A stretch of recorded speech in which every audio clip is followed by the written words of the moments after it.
Hey, what's up, everybody? Welcome to episode number 50 of the White Knuckle podcast, powered by Ozonics. Undetectable, undeniable.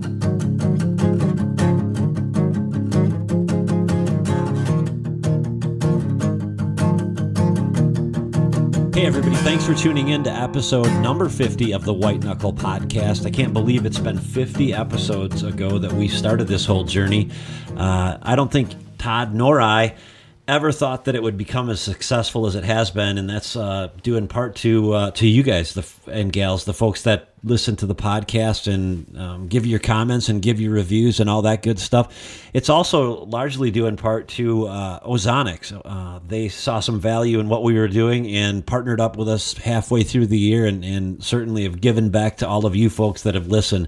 So make sure if you run into any of the Ozonics folks over at any of the trade shows that they do this year, to mention your appreciation for their participation in helping us put on this show for you.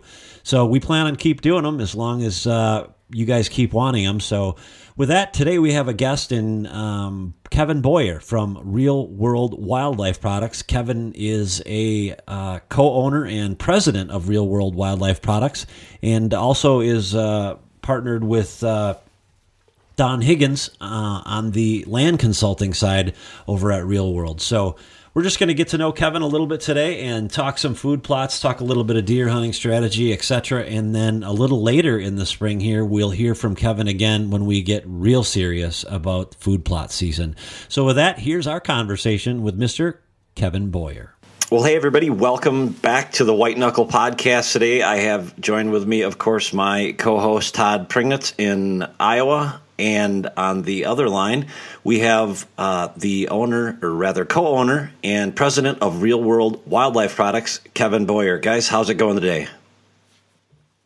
Pretty good. Good morning. Good morning. It's going good in Iowa, man. It's just really, really cold. Yeah, it's really, really cold in Wisconsin as well. Kevin, you're in somewhere in Illinois, correct? Yeah, central Illinois. Yeah, we've had a week of pretty cold temperatures, and then we've been getting just a little bit of snow. They were calling for quite a bit, but we've actually just got probably 3 or 4 inches. But it's been relatively cold here off and on for several weeks now. Kevin, what county are you in? I'm in Clark County. It's kind of, if you follow I-70 between Effingham, Illinois, or not Effingham, Illinois, between St. Louis, Missouri, and Indianapolis, Indiana. I'm kind of right in the middle. I'm 2 hours either way from St. Louis or Indianapolis. So it's kind of the middle of the state, kind of in the middle of those two areas. Now, is Don right in your same neighborhood there? He's about 45 minutes kind of north and west of me, just a little ways. Okay. So he's not too far from me, but I mean, we're both about the same distance between St. Louis and Indianapolis and kind of center of the state of Illinois. Well, cool, man. Well, I met Kevin. I'm just going to give kind of a quick intro on how I met Kevin. It was basically through Don Higgins and these guys. Oh, I think it's been 4 years ago now already. Gosh, it goes by quick. 5 years ago, maybe even. Kevin and Don dropped off a bunch of seed at my house, and I was very fortunate to get to take a ride around my farm with these guys. And in about a 5-minute ride, they pretty much made me feel like an idiot, to be honest with you. But it gave me a different perspective that changed my whole mindset on how to set my farm up. If you recall, I was trying to create all this cover habitat, and Don and Kevin basically were telling me, they're like, food. And so I kind of took it to heart. And since then, I would love to it'd be kind of fun to bring you guys, show you what I've been doing. But I think I'm up to like 5 or 6 big mature deer I've killed now on real world plots. And this is coming from a guy who didn't even think it could be possible to kill a mature deer out in the open in broad daylight. So I can't thank you enough, because not only do you guys produce the best seed in the world, but I honestly believe, like, if it wasn't for that one ride around my farm, I don't know where I would be today. So thank you, Kevin. Yep, you're welcome. We hear that a lot from a lot of people, but it's just years and years of testing products that actually gives you the results, and that's what we've done and kind of built our company based on that. So it's just sharing that information and knowledge with others to show them how it works. Well, and a lot of times, like you guys, I was a very, absolute novice at putting food plots in. And I think if anybody's been watching our White Knuckle web show along the way, I've been very honest about it. I'm certainly no farming expert. I'm an engineer, man. But, the experience you guys have, like, sometimes that's what you need to do. And so that's what our podcast and our web show is all about, is trying to bring, a variety of different experiences. But it was very quickly, it was very obvious that between yourself and Don, you guys know your stuff about food plot seed. And now that I've had 5 years under my belt planting a variety of your different seeds and your beans, you guys know what you're doing, because I'll tell you, I've never seen anything like that Deadly Dozen plot, and what it does year round is absolutely amazing. I never thought this time of year that would be an active food source with snow on the ground and everything else. And I tell you, there's something in that plot that they want to eat from August to March. It's absolutely incredible. How did you guys get started, and what was your first food plot product, I guess, that you first started getting into, realizing there was a market for it? Well, I might start with kind of telling people a little bit about me. I bought my first farm in 1986. My grandfather was an ag teacher. Back then, a guy could hunt or fish anywhere. We knew all the property owners. We could hunt, fish anywhere. People weren't doing very many food plots. My first food plot was really, we took a big red 3-wheeler, if anybody can remember them, my grandpa's tiller and a rope, and my brother and me dragged the tiller back in the woods and tilled up a 20 by 40 foot area and put a little bit of clover patch on a hillside in the woods to kind of attract the deer there. So in 1986, that was really my first plot. But since then, over the years, even though my grandpa was an ag teacher, said, I was wasting my time trying to plant all these different clovers in plots, all these different seeds in plots to see how the frost reacted to it, the cold weather, what the deer really ate.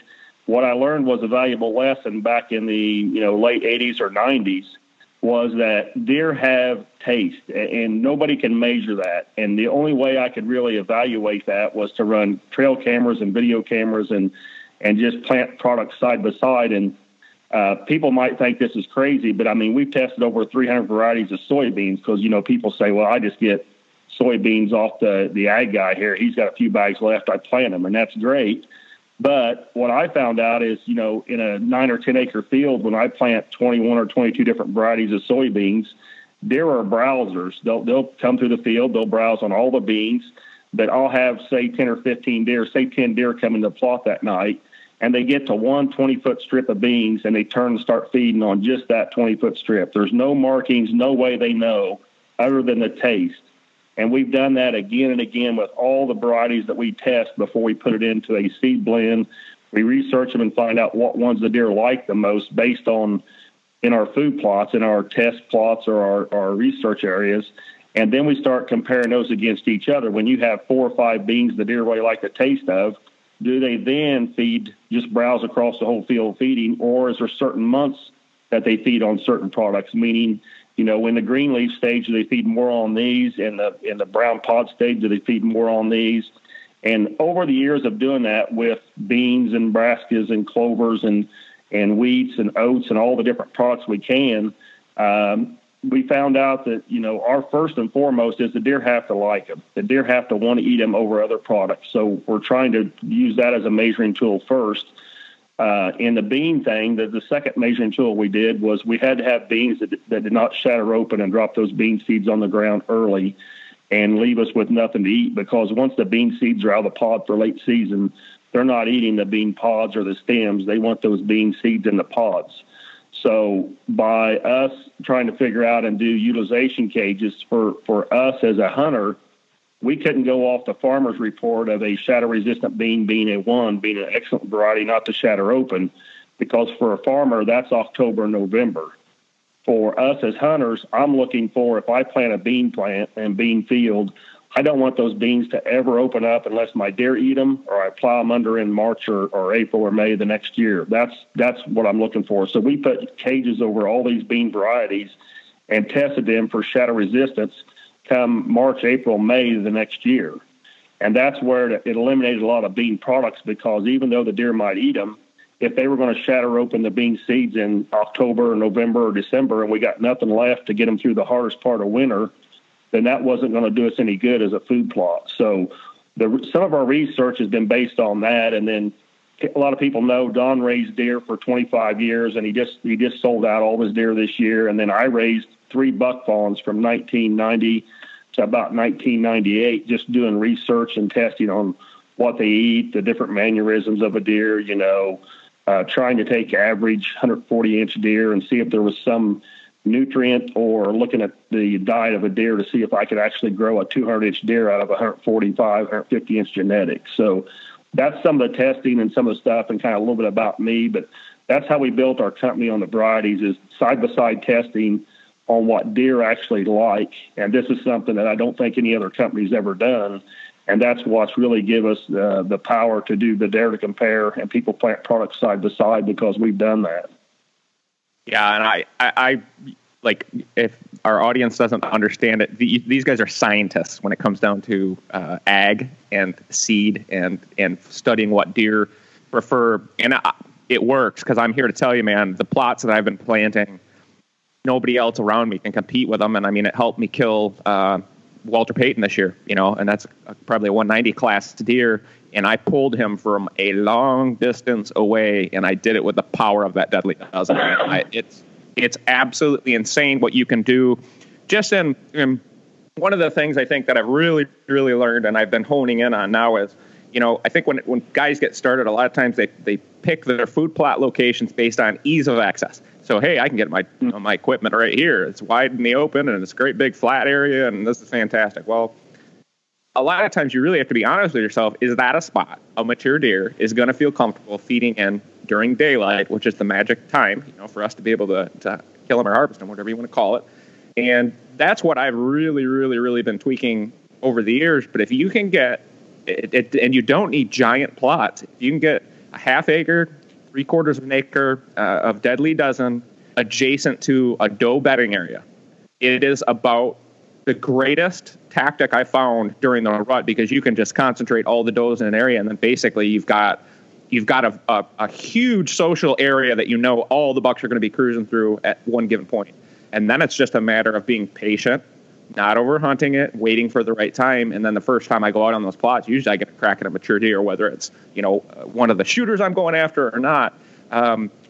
If you use that simple recipe, man, that's what I found works so well around here. What have you found to be like one really good suggestion, maybe to guys, Kevin, who don't have any food plot experience, who are maybe looking at putting in their first little kill plot or something? What would you say is like the magic tool? Well, what I hear a lot about is guys that just, they'll buy a product, whether it's ours or anybody's, they plant it and they feel like they either had somewhat success or somewhat failure. But the most important thing, and everybody skips this, and it's actually the cheapest way to get the best food plot, is before you even buy a seed, is to get that soil test, because the nutrients in that soil is going to give you an idea if your plant can reach its full potential. So an example is, you got guys that plant a clover plot and they say, well, mine never lasts 5 years. It's always full of weeds and grass as well. If the clover does not have the right amount of, phosphorus and nitrogen and potash and stuff in there for those plants to reach their full potential, they can't grow and shadow and kind of overcrowd all the other seeds. One thing people need to be aware of is, in our soil over the years, when you're especially putting in a new plot, when whatever's been established there, whether it's weeds or grasses or whatever, for years these plants grow up, produce seeds, the seeds drop back down to the ground. They've done that for years. So what happens is, before you even plant a seed, you've already got a bunch of seed that's already laying in that soil. When you work it up and disturb it, get it planted to the right depth, they have shown that some weed and grass seeds can lay in the soil for up to 60 years and still sprout and produce an unwanted grass or unwanted seed in that plot, which is going to give us competition for our products. And it's not a good food source. So with the mindset that if it'll grow a weed or grass, why not plant a good seed and plant something the deer like and can get more nutrition out of? You're always going to have a certain amount of competition in there. And the best way to do that is, like I say, a soil test. Most places cost anywhere from $8 to maybe $10 or $15. And you can do it fairly easy. I'll just kind of give you a little rundown. If you've got it doesn't matter if it's a half acre, quarter acre plot, but if you take a plastic bucket and just a little garden trowel or even a shovel, and go around, and you basically just try to slice a 1/4 inch or 1/2 inch sliver of soil out of the ground. You take the spade, go down in 4 to 5 inches on one side, turn it around, go down 4 to 5 inches, just about a 1/2 inch sliver. Put that in the bucket, take any grass or debris off the top. Do that 4 or 5, 6 or 7 times in an acre. Stir it all up in the bucket, get it all broke up good, and put that in your soil sample bag, or take that to fertilizer companies in your areas, NRSCS office, ASCS office, some of the government farm agencies. They can direct you who or where can do a soil test in your area. So you can put that in a Ziploc baggie and take it to one of them, and then they'll have a bag you put it in, you label everything. That is the key to having a really good food plot, to having your plants reach full potential. So that's the number one step. And then you get into preparation and then picking your seed that you're going to use for those areas. But it's like you're saying, some of the basics as a food plotter, is people pick a location that's handy for them, but it may not be handy for the deer. Or there's some plots that I have planted that they're not in locations I can hunt over, but you hunt those pinch points going to it, or the deer is going to be feeding over there. So, it may be a morning stand where if they're feeding there in the evening, you slip in and hunt a morning stand, catch them going back to the bedding, So don't always plant a food plot and think I've got to put a stand on every corner of that food plot and hunt over it, and let pressure, deter your deer away to where they just become nighttime feeders. But, put those food plots in locations where when you're looking at a piece of property, you're mapping it out. What's your entrance and exit route to a stand site to ambush them from? Is it in a pinch point, or is it on the edge of a food plot, or is it back off in the timber a ways? I'm so glad you mentioned it, because I'll be honest, when I first got my equipment and I do everything with an ATV too, by the way, guys. So it's not like you have to go out and own a $30,000 rig. I do everything. I started with my little garden tractor, man. So, but when you start putting your time and energy and money into a food plot, of course you want to hunt it. So the first few years I was planting food plots and had blinds on them and stuff, I overhunted the crap out of all my plots. And that's just the truth. And I think we have all done it in the past. And when you've got so much committed to that plot, you want to hunt over the food plots, what you see on TV, all these giant bucks, yada, yada. Now, after the last few years, now I've really spread myself out, just like what you were talking about. In fact, where I killed Walter Payton was in a doe bedding area, probably literally as the crow flew, less than 50 yards away from one of my plots. But I was in the bedding area when I killed him. So that's the one thing is a lot of my food plots, I'm in the same way. I have my kill plots right next to the bedding where I feel comfortable hunting once or twice a year in the right time and killing mature buck there. And then I have a lot of other feeder plots that are in locations that I really don't anticipate the deer feeding on too much until evening, or during the night or at dark. But it gives you different options, and it can also help you spread out your deer herd a bit on a piece of property so that you've got more options to hunt. So just on my farm here, I have a small piece of property. I don't own a giant piece. I have 63 acres. But I try to plant 1 or 2 plots in each one of my little areas, and it kind of just gives you more options. And man, that's what makes food plots so killer, is that you can locate does in all these different key locations and really kind of tweak your system each year based on what the deer do, where they move, where they bed. And I've just had a lot of fun with it. I think food plots it's not something that you're going to plant a food plot and be guaranteed to kill Boone and Crockett, but it is. Of all the things I do, I think it's probably my best tactic, and it's when I really started to kill big mature deer consistently, was because I could control them. And it's all about control and manipulation, being able to actually dictate where these deer are going to be to a certain degree. But man, when I started planting food plots, that's when I really noticed a huge difference. And I think that's why guys get crazy over it. It's because once you see what it can do, you'll put in as much time, energy, and money in advance the next season, because you'll just want to ramp it up. And now I'm kind of a food plot crazy man. Yeah, I think another thing it does is, throughout a period of a hunting season, it brings in a different strategy for us, because, at the beginning of the year, you pattern bucks in the summer, kind of where they're at. They've shed their velvet. You're hoping they run the same patterns for the early season, the first few weeks of the year. Then everybody talks about the lull time. Some guys have success and some guys don't. So that's kind of another topic. But what happens is, you start getting into the rut phase, late October and stuff. The food source where the does are always coming to feed, where the bucks are laying their scrapes, those areas. But the thing about it is when you get into the late season, the late season food is king. So you got deer that are coming from miles away. And I always tell people, for me, late season, it's like Christmas every day, because it doesn't matter what deer I've drove around in glass, what ones I've found sheds, what ones I've scouted. I may have a buck come from 2 to 5 miles away that can't find food anywhere else. That may be a monster buck or an old buck that I'm wanting to shoot, but he may show up on my farm just the last 2 or 3 weeks of the year because I've got food there. So that's a key thing. It plays into the last part of your strategies at the end of the year, but it also plays into the rut phase because it's going to keep the does feeding in those areas. And then in the summertime, it keeps them around there for early season. So the food plot's a key part of the puzzle to keep the deer on there for your strategies as they change. But you won't see anything more powerful than this time of the year when you go outside and it's cold. And yesterday we've had some of our schools around here are closed because of snow days. When weather's as bad as it gets and snows and schools are closed and stuff, think about your food plots right then. What do your deer have to eat on your property versus going to somebody else's property at that time of the year? Because with my food source, I've actually gained deer. I've actually had deer move to my farm, feed in my food plots late winter, and then stick a few of them will stay around. They won't go back. So I've gained some deer every year, and sometimes a really good buck that moves in an area that I've got cover and I've got food. I would say it's probably 50-50. Cover is just as important as food on a farm. But you can do it, and you can do it in smaller plots, or smaller acreage. My first farm was 42 acres, and about 20 of it was probably cattle pasture and yard and that. So I had 20 acres of a draw, a little wooded draw. I had a 6-acre field that I did test plots in for years. I finally later on took it out and put it in a native grasses in a CRP field for bedding.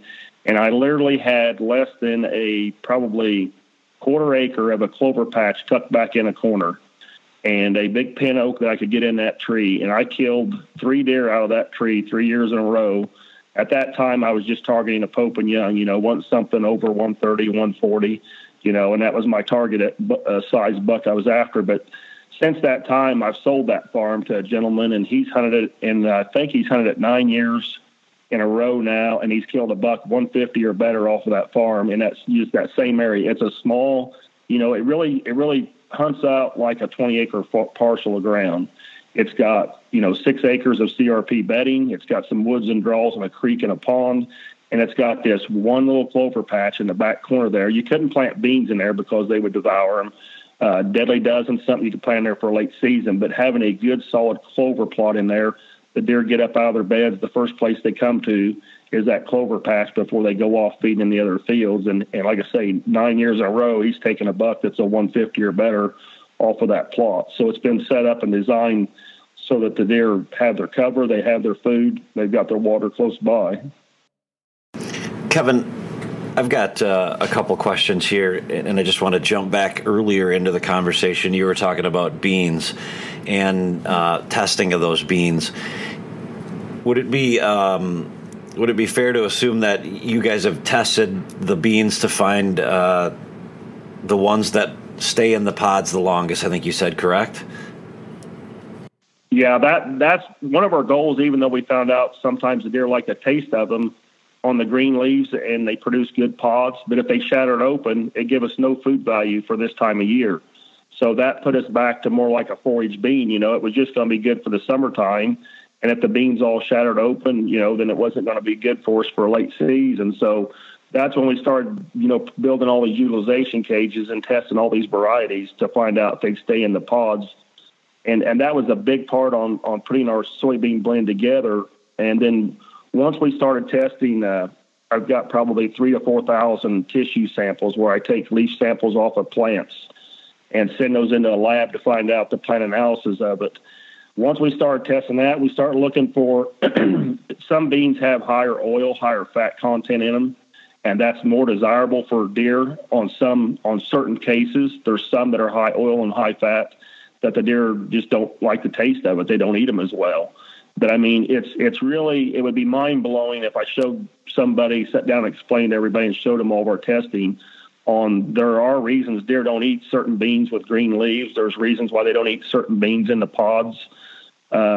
I'm seeing now on Facebook a lot of posts where guys are saying they got corn planted and the deer aren't eating their corn, or they got brassicas planted and the deer aren't eating them. And why aren't they eating them? What's the case? There's a lot of the testing I've done. I'm going to try to do some blogs and post some stuff on some of this, but it has to do with the taste of the deer. And that's why I always tell people, I never tell somebody to switch and plant all of our beans if they're planting eagle beans or an ag bean or something. I always tell them I'd like for them to just try at least one bag and compare them, because what happens is then they see something that's positive results, and they see what we've been testing and built our company on. They see that themselves, and they actually become my celebrity or my sales rep, because they're out there telling everybody what they've just seen and the differences in it, that there really is a difference when you compare, one soybean plant to another, or a soybean blend, be it a forage or soybean or our soybeans or ag soybeans. There's a difference in them. And if you evaluate them throughout the year, you'll see what we spent, 15 to 20 years and 300 varieties tested. You'll see why we come up with the results we did. Kevin, it sounds like you have a pretty good technical knowledge of not just seeds. I guess seeds. What's your background that gave you all this knowledge? Was there a formal education that you had in? I don't know what the degree is in, or is this just something you learned through time? Well, I basically just have a high school education. I did not go to college. I'm not a nutritionist. I'm not an agronomist. But what I've done is I've always done research. When people told me that tell me something, I try to do research and data and compare. And over the years, even though, like I say, my grandpa being an ag teacher, he's telling me there's no difference in the dino clovers. Just go to the co-op and get that. You're paying, $11 for a 6-pound bag, and you're going to plant a 20-foot strip of it and throw the rest of it away. That's a waste of money. Even though I was always told that, even from an ag teacher, and even though, guys were kind of laughing about what I was doing over the year, when I'd go back to those plots and I'd see, 11 different or 10 different varieties of ladino and 8 or 9 different varieties of red clover, and we'd have a 2-hour frost that morning, I'd go to my stand, set in my stand, and I started running video cameras in 1990 with the big VHS tapes you put down the side of them. So I would pack that to the tree, videotape wildlife, and then I never had a camera arm. I tried to build one, but I'd hang it up, and if something came in I wanted to shoot, I would try to shoot. I wasn't really recording my own shots at the time, but I would document as much of this as I can and kind of learn. But what I would see is some of those clovers on a 2-hour frost, even though it warmed up the rest of the week, they'd lay flat and dormant like they were trying to go into a dormant winter stage. And other clover, when I walked out after the frost had melted off the plants, it looked like fresh young clover that just come up in the spring. And then what I did is I see the deer feed in certain clovers, so I would take those varieties, even though I just planted them, even though I spent a couple $100 planting all these seeds, I would tear it all up and I would take the varieties the deer like the most and I would move it out the farthest away from the woods, making them have to walk across all these other products to get to the ones they showed me they ate in the most. And by doing that, I could see that when I forced them to go out to the open and eat something they like, they would do it if they really liked it. And that's, like I say, that was an evaluation back in the late 80s and 90s that I got onto that nobody really has ever tested for. And then when I met Dawn, we started testing a lot of products, and it's based on that first, evaluations of what deer feed in. There's a lot of guys doing small test plots and doing plant tissue samples, and that's good. I mean, there's good knowledge in that, but it really has no bearing on what's in the tissue sample of a plant if you can't get a deer to consume it. It does all right for putting it in a bag and selling it, but if a deer doesn't like the taste of it and won't consume it, it doesn't matter how much nutrition it can get out of it. The only way you can force it that I've tried is I jam turnips into a potato gun, and I literally will launch it right into the mouth of some giant whitetails on the plot. Yeah. I have one of the things I think that has helped me learn, and I know you guys do the same thing, Kevin. I think a lot of people will agree here. Trail cameras on food plots are about one of the best educational things you can learn about a food plot. Is obviously if you've got a camera there that can basically tell you what's going on in that plot 24 hours a day, 7 days a week. Now, with that being said, what I've really found is that if you take trail cameras and place them out in the open, in blatantly open areas, it can change the patterns. Avoid them. They'll just start to avoid them. So I've started kind of working them in two different ways. I actually use a trail camera up in a tree or on a stick and pick stand on the edge of my plots, directly in front of my my blinds, just to kind of push the deer a little closer to the blind. But I'll also have, usually on each one of my plots, I'll always create a scrape area, like my social scrape area. And that's where I'll put a camera up on a stick and pick. And sometimes I'll stand on the back of my wheeler, my ATV, or I'll bring a lone wolf stick in, and just to get the thing up, 10 feet up in a tree. And I'll tell you, just getting it above that peripheral vision, it definitely, they'll still look at it occasionally and see it or whatever, but it's just not as threatening to them, I think, for some reason. But, tell me about how you guys run trail cameras on a typical plot. Do you run cameras on every one of your plots, or are there plots sometimes you just want to completely avoid?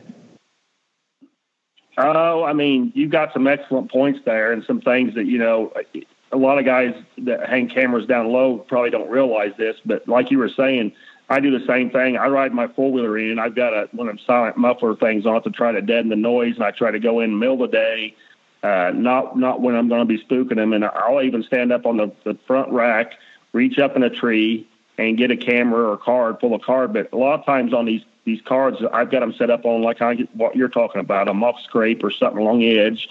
And then it'll also be looking and pointing out over the field, and then I do time lapse for like the last 2 hours of the morning, the first 2 hours of an evening. So I'm taking a picture every 10 to 15 minutes. Just even if there's nothing around the scrape, nothing triggering the camera, it's still taking an overview of that food plot. So in some of my bigger plots, I'll have, 4 or 5 cameras around them.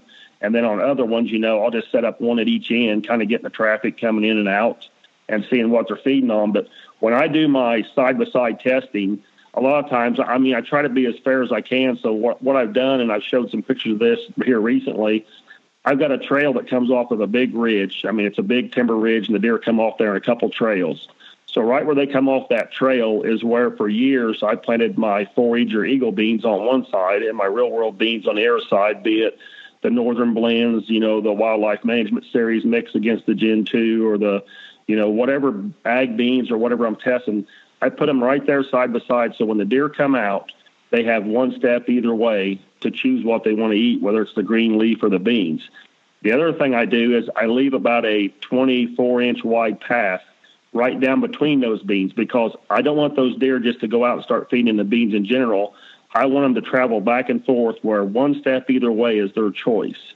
So this is the best way for me to evaluate a deer's taste, is when I try to, with a little path down the edge of these two products, I'm trying to create where I want them to travel, and I'm trying to keep them right at the edge of both products to where they've got a choice every day to eat out, bend their head, or take one step one way or the other way and eat. And then I set those cameras up and I evaluate that. But this time of year, it's easy to evaluate those plots when you go there and one of them, the beans pods are completely almost wiped out, and the other one's still got bean pods on it or something, or the leaves are hanging and they're not eating it. It's pretty easy to see where the tracks are and where the food's been devoured at this time of year. But using those cameras, I set them up, like you're saying, set them up where I have to stand up, or I reach up as high as I can if it's an area where I walk into, and tilt them down. A lot of times I use cable locks on all mine, but I'll put a stick at the top of them and kind of prop them down. Or I've got some stick picks too, where I use their screw ends and tilt them down from a tree where I've got the right angle to kind of get an overview of that whole plot, be it, a half-acre plot or a 10-acre plot, But they are definitely a key tool to analyzing a plot, seeing what the deer are liking and when.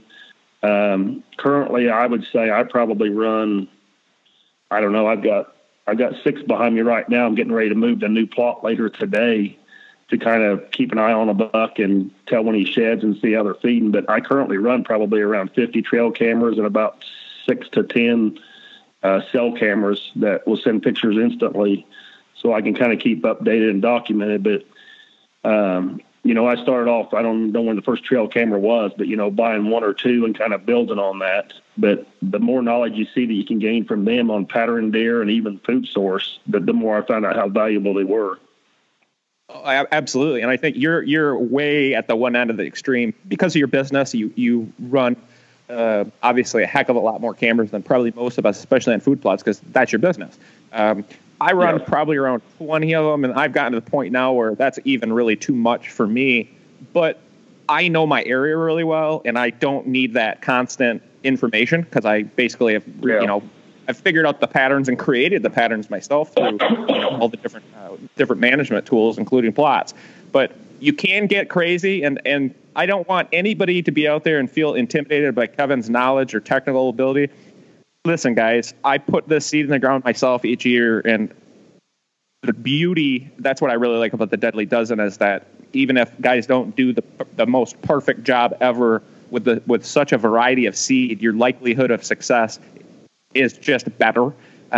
What you guys have created, that Deadly Dozen, how did you get to that specific formula, and where is it really designed to thrive? I know obviously throughout the Midwest, tons and tons of people plant it, but do you guys have a range that you would recommend it for? Or I guess, how did you come up with that mix?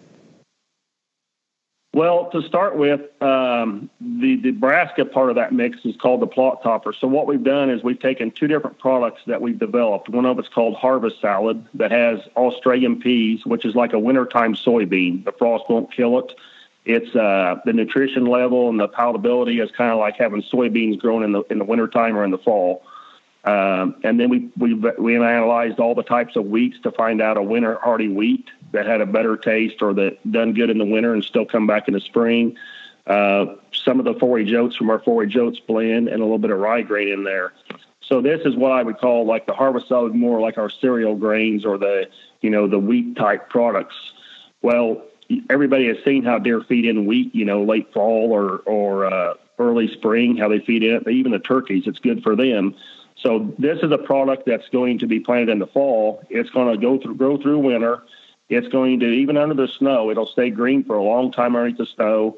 It'll start greening back up in the spring if you don't plant it too early, that it goes to seed in the fall. It'll green back up in the spring, and it gives you crucial food source in that March, April, May time, right before your guys are starting to plant crops or starting to plant their plots. That and clover is about all you got to feed your deer that time of year, unless you got some bean pods left over. So that's the Harvest Salad part of the Deadly Dozen. The Nebraska blend is something that actually we didn't develop it till a couple years after the Harvest Salad. And it's because it took so long to test all these brassicas against each other and start doing testing on it. And one of the things I'm going to be talking about here shortly in a blog is about the nitrate in leaves. And what we see happens with the nitrate and when deer start eating those products. Some brassicas, their nitrate levels, as a plant grows and matures, the plant structure changes. So the nitrate gets higher, or it starts to get to a certain maturity and it starts to get lower. On some plants, the big misconception is they have to have a frost. That started years ago with all these companies, selling brassicas saying, oh, they get frost, the deer love them. Well, I will be the first to tell you a purple top turnip is a good product, but it takes almost 5 to 7 days below 32 degrees day and night. So if you have purple top turnips planted at their peak when they mature and should be getting desirable, if you plant them right and you get the cold weather, that works well. But in Illinois here, we kind of get some fickled winters at times. There was one winter where I was testing this product and the deer weren't eating it. And my season went out mid-January. They still weren't eating it. In those leaves, the nitrate in those leaves was 517 to 530 parts per million of nitrate, which that's what makes it bitter. Well, we got a week of really, really cold weather, like the first week of February, and the deer started hammering it. And I went in there and checked it, and the nitrate in those leaves was like, one test showed 27 parts per million. The other test showed like 11 parts per million. So when that nitrate dropped in those leaves, those plants become desirable for them animals. But for me at that time, it was after season. So a good thing about a brassica blend, which is what we looked about, was, sugar beets, tillage radishes, collars, some Essex rape, turnips, purple. There's some purple top turnips in there because we wanted something that the deer would hit it right off the start. In October, while it's still green and growing early, they will hit it mid-season by some of them, the plants that change with a little bit of cold weather or maturity, and then there's some for late season. So what we've done is put that plot topper blend based on what we've seen the deer eating, what time of the year they ate it, to where we had a brassica blend that was desirable from the time you plant it till, it does not come back in the spring. So it's an annual. It's going to grow through winter, and then it's going to kind of rot and decay what the deer don't eat late season. And a tillage rash actually brings nutrients up from down deep in the soil, and when it decays, it brings that up to the top layers and kind of helps build your soil. It breaks open the hard pan. So there's some pluses for those products too. But what we've seen is planting these side by side there was a good reason for us to mix them together, and we did that on a lot of our plots because the deer had brassicas and the grains basically in the same plot. So when we started doing that, it just made a tremendous, and like I say, we call it the deadly dozen, but there's probably been, as I would say, as many big bucks killed in the deadly dozen this year as there has been in the soybeans. Those are the two products that if a person's only planting one thing or only can plant two things, if you're planting soybeans, the real world soybeans and the real world deadly dozen, those are two products that there's no reason for your deer to ever leave your property. They got everything they need, good water source and cover close by. And there's going to be hunters every year that are going to keep talking about this. And just like, your success this year, Todd, with it, you've had a tremendous year this year. So the more people see these products in action or get them planted and see it, the better off. So the one thing I want to mention too about beans is that I've been broadcasting my beans just on open soil with my ATV equipment. I don't have a drill or any fancy planter, and that's the tough part about corn is you really need equipment. So I try to plant corn each year, and the last couple of years I've just had a complete and total failure at it. But my beans always grow really strong, and generally what I'll do is if I'm doing broadcasting, I will let it start growing, and then I'll go back and I'll just rebroadcast by hand in areas if they're starting to show some bare area, so you can kind of go back in and replant. You really can't screw it up. The other cool part about beans is they really are pretty tolerant to a variety of different planting conditions, meaning if you plant too many seeds in one area, they generally will still thrive and do well. They don't seem to, it doesn't affect them nearly as much as it does corn, does it? Yeah. Like you're saying with beans, we're kind of, we're at Mother Nature's mercy when we're planting, but, whether we're grilling, planting, or broadcasting, it's all the same. Broadcasting in the springtime works well because usually we're getting those rainfalls. And like I say, it doesn't take much to get those seeds sprouted. Just like you're saying, if you put them on too thick, what generally happens is the beans in our varieties and most beans, or some beans that are more of a bush bean, but they will try to grow taller. So they're competing and growing taller than what they are bushing out. If you plant them, wider or don't broadcast them on as thick, a lot of times you'll see they'll try to bush out. They'll get like branches that kind of branch off of them, and then they'll shoot up and they'll branch out. But, most beans are designed to produce, pods, or the ag beans, or most beans are designed for that. So that's what they do. But like you're saying in corn, when you do that with corn suffers when you do that. They won't grow an ear. You're left with a stalk, and the stalk in the wintertime is not going to give you a food source. So corn versus beans as food plotters, I tell guys it's 5 times the cost to do corn right versus the cost of beans per acre. That's why beans are a lot easier. The other thing is when it gets to be this time of year, corn and beans, if you got both of them on your property, you'll see this time of year, they'll feed in both of them. I'm not saying that they'll feed in just beans and not corn. Corn's a good product. Back to some of our research, I've actually been testing corn blends for several years, and that's one thing that we're getting close to having a corn blend. What I'm looking at is this year I will plant 11 different varieties again, some Roundup Ready, some non-GMO, and then I will bush hog them down and set the cameras up on them, and I want to see what grains are eaten first.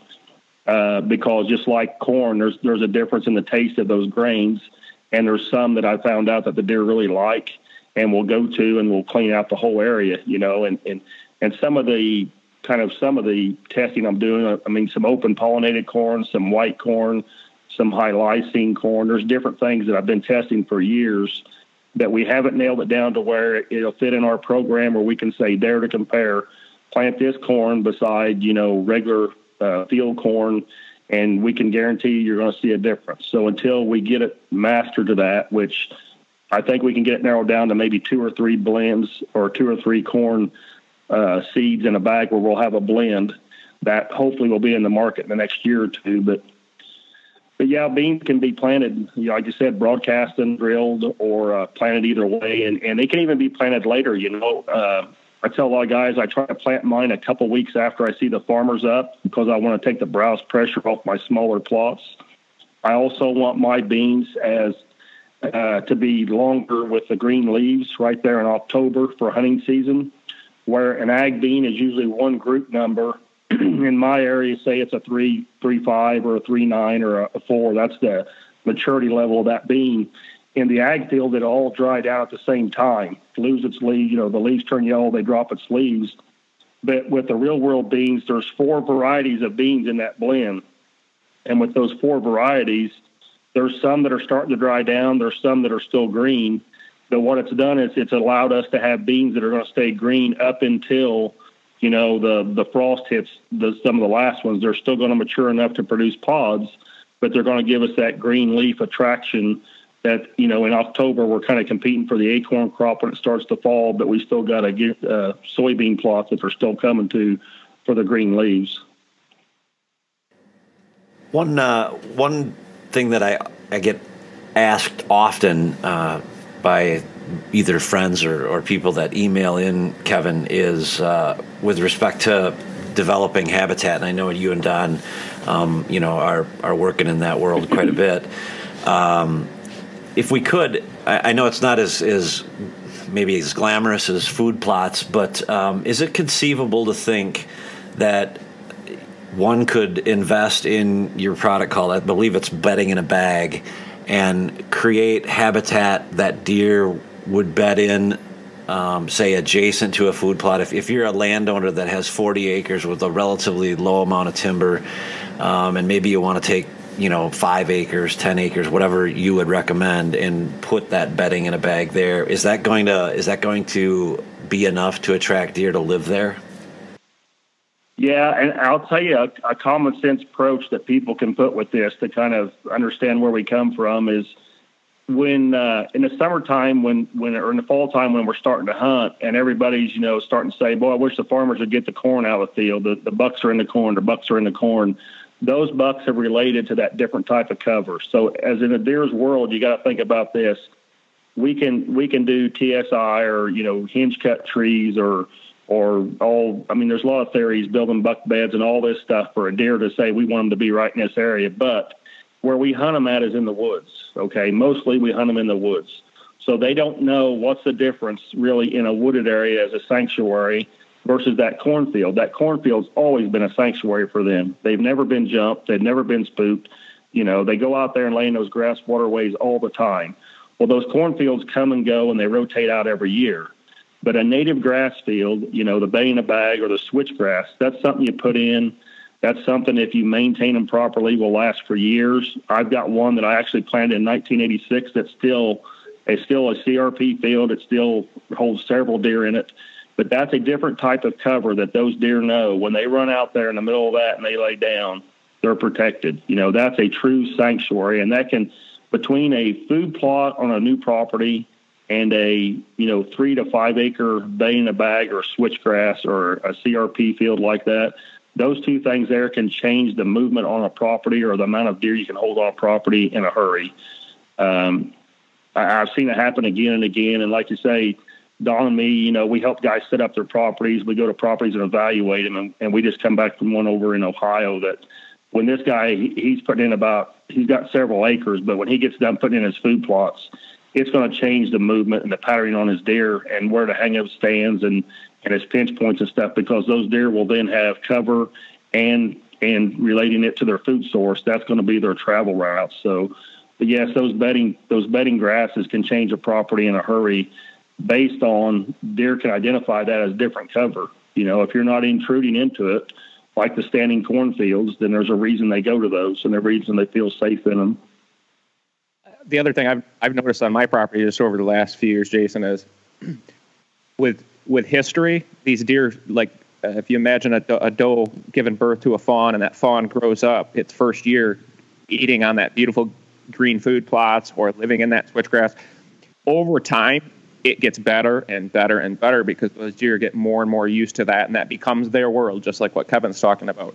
Now, Kevin, correct me if I'm wrong. You should, if you're planting any of the switchgrass, any of the real tall grass, you need to get it in an area where you can burn it in order to get good quality, thick cover. Is that not correct? Yeah, that is correct. I mean, you can plant it over by a wooded area, but what you want to do is it's always better to have maybe a 10 or 20-foot strip of clover around the edge. It's because when it's time to burn in the early spring, that clover will green up and kind of give you a barrier to keep the fire from jumping from the dead native grasses to the leaves, dead leaves in the woods. You always watch your wind control when you do it, but to maintain native grasses, like I said, I got that plot that was planted in 86. You got to think of a native grass plot like your yard. And, you know, in the summertime, you mow your yard once a week or so to keep it green and looking nice. But if you walk away from that yard for a year and you come back, you'll see horseweed growing up in it. You might see little trees growing up in it. You see a lot of things growing up in it. Well, native grasses, the way to maintain them is the fire. The native grasses are stimulated, their growth is stimulated by fire. A lot of weed seed and competition that's going to be growing in there actually can't handle fire and it burns it out. Any little trees, whether it's, you know, the little maple leaves, or wings that fly out there and plant, or squirrels planting nuts out in the field, or just actual seed that falls there that grows a tree, most trees cannot handle the fire. The cambium layer, or the layer that holds the sap in a tree, it burns that, and that kills those trees. So what we do is the fire every 2 or 3 years will keep your native grasses stimulated, will accelerate the growth on them, will keep them thicker, and what it's doing, it's maintaining the rest of the plants or trees that try to grow in those products. But one thing I might touch back on, Todd, what you just talked about, the does coming to the food source.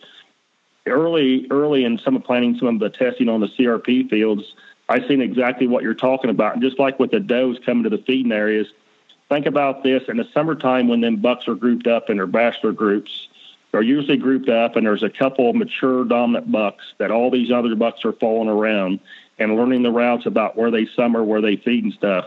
These native grass fields on my farm, that little 20-acre farm, I watched 13 bucks come out of a 4-acre CRP field one day, and one of them was a double drop time buck, close to a 200-inch buck, that had been using the property around those areas for a few years. That behind him was several 3- and 4-year-olds, 2-year-olds, and year-and-a-half-old bucks, that he was basically training them that CRP field was their sanctuary. That's where they need to be at in the summertime. You know, later on, when it got to be, you know, closer to hunting season, they fought and broke up and dispersed. But he trained them to come there during the summertime. So the CRP fields can be used, you know, just like that, where the mature bucks are bringing, once you establish it and you get a few good bucks staying in there, when the bucks start getting together in groups, you know, the does will also fall in there. I've seen areas where, you know, at one end is primarily where the does have their fawns, and they'll run the bucks out of there. At the other end is where the bucks stay at, you know, in a 10-acre field. That it's kind of two opposite ends. One other question that I actually selfishly I want to ask, and that is, you know, the area that I typically hunt in is pretty, I'm going to call it segmented. There's a lot of smaller landowners in that area, and everyone and their brother is planting a food plot. And let's just assume that all things are equal. And they're all planting good food plots, and they've all done everything that it takes. Is there one thing that you would recommend to do on a property if you were there on a consulting job?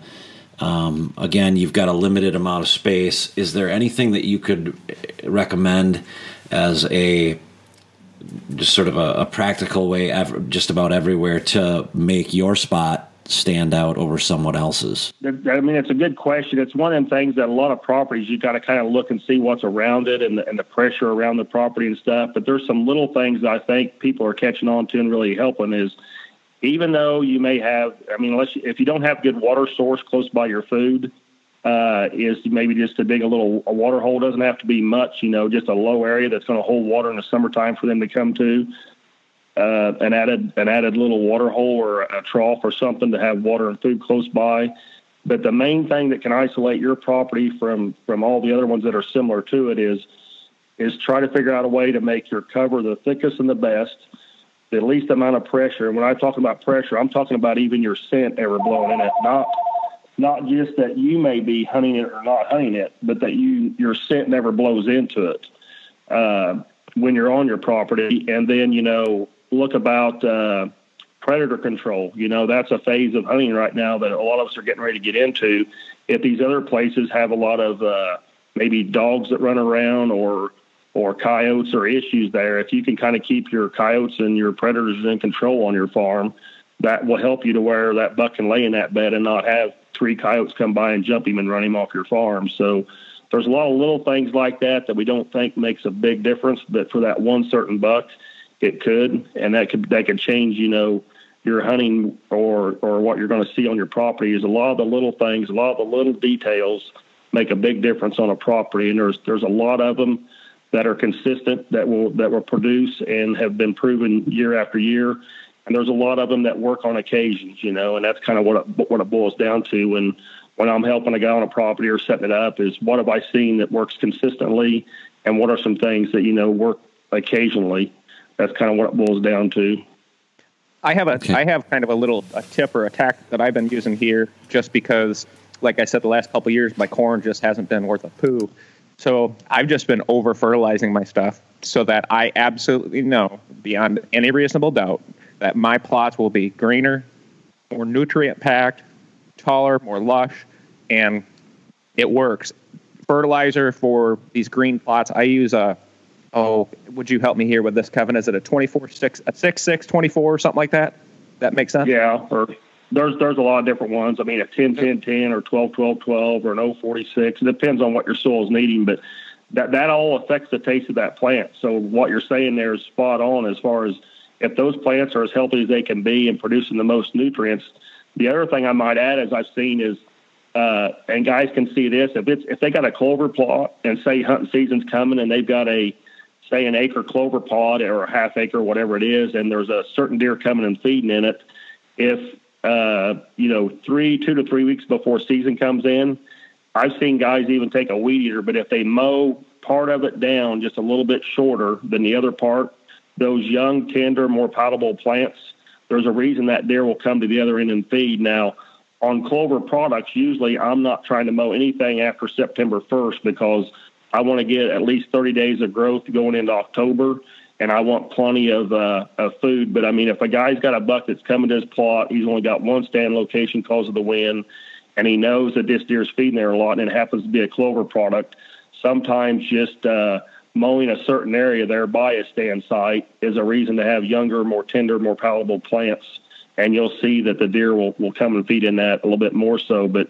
I wouldn't recommend mowing the whole thing or a whole plot because, like I say, you want the tonnage to be there to get through winter. But sometimes that's a little trigger that can bring a deer right into a certain area.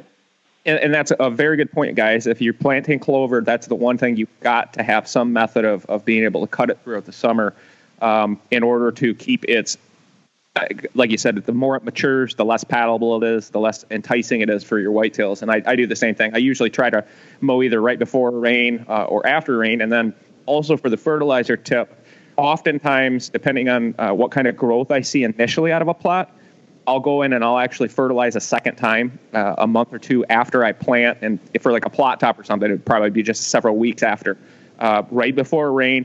But the reason why I started fertilizing, putting more fertilizer down per plot, was because in the past I had some poor quality equipment, poor spreaders that it would be hit or miss. One area would get a ton of fertilizer, the other areas wouldn't. I go back and watch the growth, and you could see areas that were blatantly over fertilized or had more fertilizer because the plants were twice as tall, twice as green, and take a while to guess where all the deer want to feed.